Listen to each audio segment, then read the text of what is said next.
रानीगंज नामक स्टेशन पर एक चुड़ैल रहती थी जो अक्सर वहां से रात में निकलने वाले लोगों को मार दिया करती थी। एक बार गोपी, जो कि शहर से कुछ दिनों के लिए काम के सिलसिले में बाहर गया था, वो जब वापस घर लौटा तो उसे बहुत रात हो चुकी थी। वह पटरियों से निकलकर घर जा रहा था। हे भगवान, यहाँ तो बहुत अंधेरा है।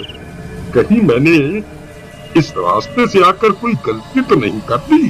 तभी उसे पीछे से किसी औरत की आवाज सुनाई देती है। गोपी, गोपी। वह पलटकर देखता है तो उसे कोई दिखाई नहीं देता। गोपी, गोपी। अरे मर गए रे, यहाँ तो कोई भी नहीं है। फिर पीछे से मेरा नाम कौन पुकार रहा है? क्या करूं? वह जल्दी से घबराते हुए घर जाता है और अपनी पत्नी को पूरी बात बताता है। आज तो मैं बाल बाल बच गया। मैंने पीछे मुड़कर देखा, वहाँ कोई नहीं था। हे भगवान, आपने पीछे मुड़कर क्यों देखा? आपको पता नहीं था क्या? सब गांव वालों का कहना है कि अगर कोई औरत पटरियों पर तुम्हें पुकारे तो पीछे मुड़कर नहीं देखना, नहीं तो वो औरत तुम्हारे साथ तुम्हारे घर आ जाएगी। ये तुम क्या बोल रही हो सीमा?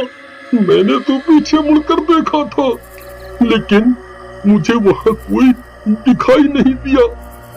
अब क्या होगा? तभी उसके घर का दरवाजा कोई जोर जोर से ठोकने लगता है। ये इतनी रात गई, कौन आ गया? हाय रे, कहीं वो चुड़ैल तो नहीं आ गई?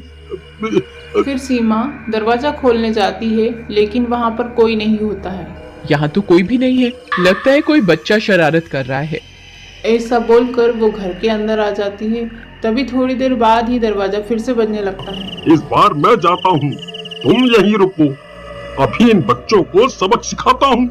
तभी गोपी बाहर जाता है तो उसकी आंखें फटी की फटी रह जाती है। दरवाजे पर एक चुड़ैल थी। चुड़ैल को देखते ही उसकी जोर से चीख निकल जाती है। अजी, अजी क्या हुआ? आप ठीक तो है ना? तभी सीमा बाहर जाकर देखती है तो उसे गोपी दिखाई नहीं देता है। हे भगवान, ये कहाँ चले गए?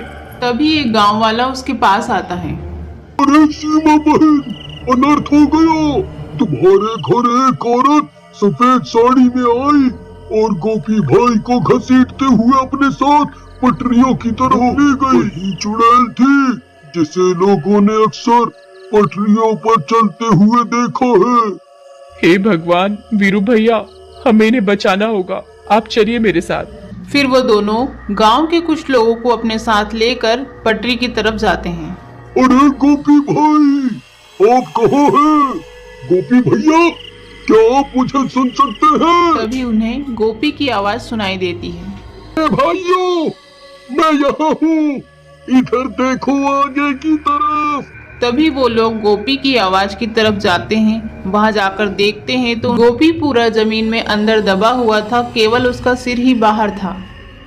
अरे गोपी भाई, ये आपको किसने जमीन के अंदर गाड़ दिया?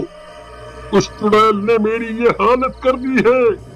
वो यहीं आसपास ही है, जल्दी से मुझे बाहर निकालो। तभी वो लोग गोपी का सिर पकड़कर उसे बाहर निकालने की कोशिश करते हैं। बेनास मिटो, ये क्या कर रहे हो? मेरी गर्दन धड़ से अलग करना चाहते हो क्या? वो चुड़ैल उनके सामने आ जाती है।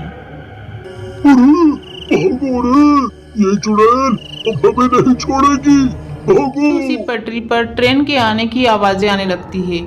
गांव वाले सभी वहां से भाग जाते हैं, लेकिन सीमा अपने पति को छोड़कर वहां से नहीं जाती है। नहीं नहीं, मैं इन्हें अकेला छोड़कर कहीं नहीं जाऊंगी।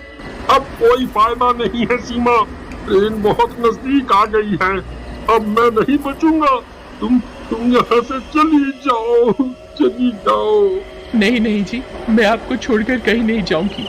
अगर मरना ही है तो साथ में मरेंगे। इतना बोलकर ही सीमा गोपी के पास ही पटरी पर लेट जाती है। नहीं सीमा, ये तुम क्या कर रही हो? देखो देखो, ट्रेन आ रही है, तुम यहाँ से हट जाओ।